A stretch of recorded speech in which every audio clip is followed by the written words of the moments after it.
Greetings from the Mosel. Thank you for joining us again today.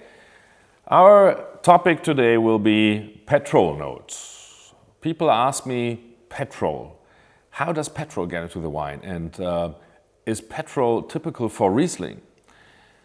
I oftentimes say petrol, for me, is a fault. Petrol develops in Riesling when the vines grow in a very hot and very dry environment.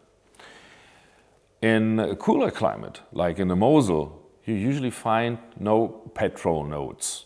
Petrol appears as a diesel-y or kerosene-like smell, or also like burnt kerosene when you're in a plane and you're sitting on a tarmac and you're waiting for the plane to take off, and some of the fumes from the engines get into the cabin, and you have this real petrol and kerosene smoke smell. That is something that you can find in Riesling, but it's nothing that necessarily belongs to Riesling. And if it is too much and it overshadows the fruit, if it overpowers the wine, then it is a fault. Petrol notes develop out of a compound that the berry skin produces when there's too much sun, too much heat, not enough water. Then it produces kerosene. Kerosene is this compound that later on gets metabolized into a naphthalene. And naphthalene is what makes raw oil, crude oil, or diesel and kerosene smell like this typical unnatural petrol smell.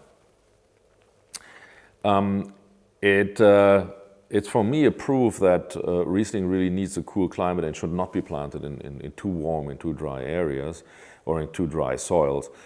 I think a little bit of this note is okay, but it should not be too much. And in the Mosel, we oftentimes get a kind of a petrol note, which is not really petrol, it's more of a smokiness. And this is something, in my opinion, that derives from our soil and also the spontaneous fermentation. You get these smoky, like wood fire kind of more organic flavors.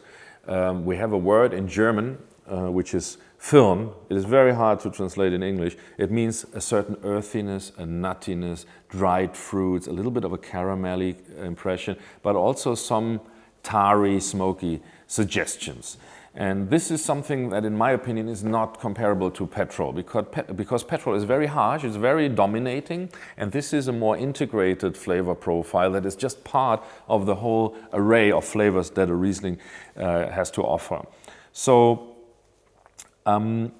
for us in the Mosel, we are quite happy with our cool climate that we don't have to deal with the petrol note, and I hope you're going to find wines that reflect this kind of a Firn character, usually 15, 20-year-old wines from the Mosel start to show this. And if you don't find a wine like that, please feel free to visit me, and we're going to have a bottle of an older wine together that is not petrol-y, but slightly Firn and very elegant. The Mosel offers perfect conditions for Riesling because here it is not too hot, it is not too dry, and we don't get this heavy, overpowering petrol note in our wines because in our neck of the woods here we have the cool nights.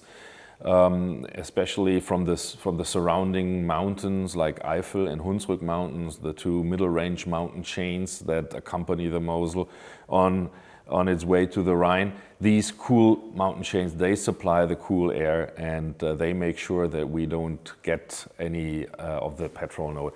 We just get this fine smokiness in the wine.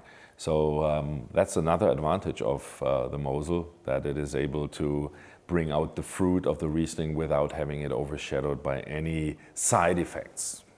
So I hope I could give you a little bit of an insight into the petrol topic. Again, petrol and Riesling is not necessarily one thing. Petrol is a fault if it is too much.